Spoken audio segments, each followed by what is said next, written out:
Mark 7. Defilement comes from within.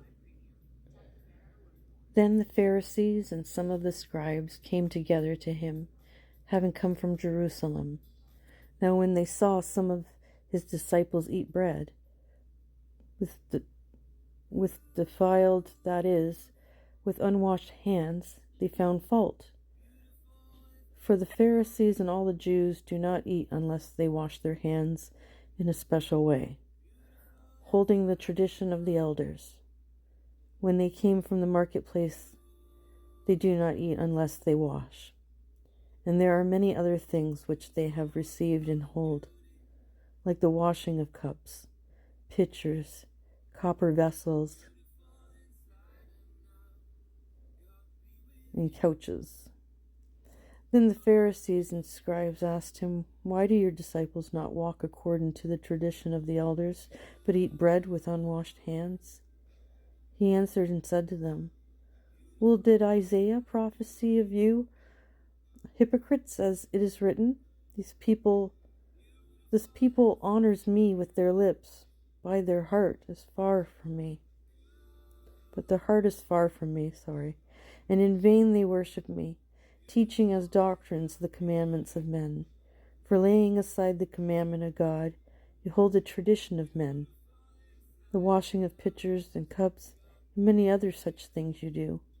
He said to them, "All too well, you reject the commandment of God, that you may keep your tradition. For Moses said, 'Honor your father and your mother,' and he who curses father or mother, let him be put to death.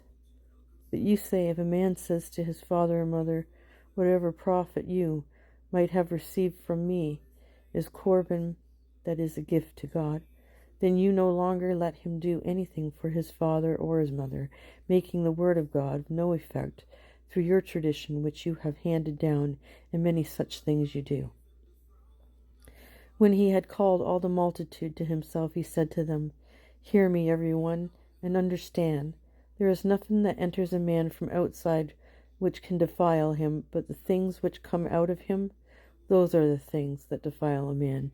And if anyone has ears to hear, let him hear."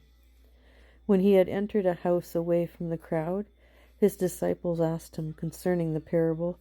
So he said to them, "Are you thus without understanding also?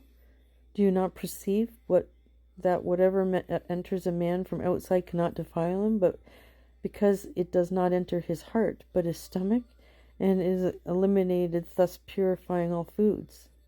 And he said, "What comes out of a man that defiles a man?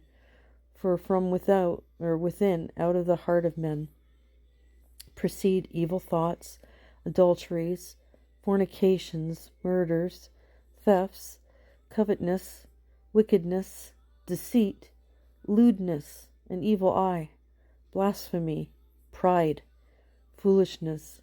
All these evil things come from within and defile a man."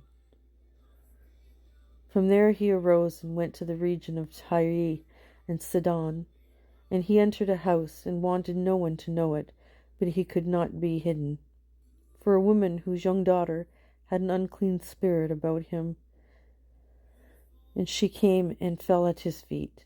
The woman was a Greek, a Syrophoenician by birth, and she kept asking him to cast the demon out of her daughter.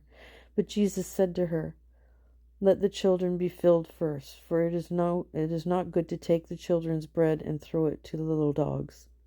And she answered and said to him, "Yes, Lord, yet even the little dogs under the table eat from the children's crumbs."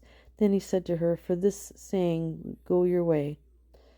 The demons has gone out of your daughter." And when she had come to her house, she found the demon gone out, and her daughter lying on the bed. Again, departing from the region of Tyre and Sidon, he came through the midst of the region of Decapolis to the Sea of Galilee. Then they brought to him one who was deaf and had an impediment in his speech, and they begged him to put his hand on him. And he took him aside from the multitude, and put his fingers in his ears, and he spat and touched his tongue, then looked up to heaven. He sighed and said to him, Ephphatha, Ephphatha, that is, be opened. Sorry, I can't pronounce it. Immediately his ears were opened, and the impediment of his tongue was loosed, and he spoke plainly. Then he commanded them that they should tell no one, but the more he commanded them, the more wildly they proclaimed it, and they were astonished beyond measure, saying, He has done all things well. He makes both the deaf to hear and the mute to speak.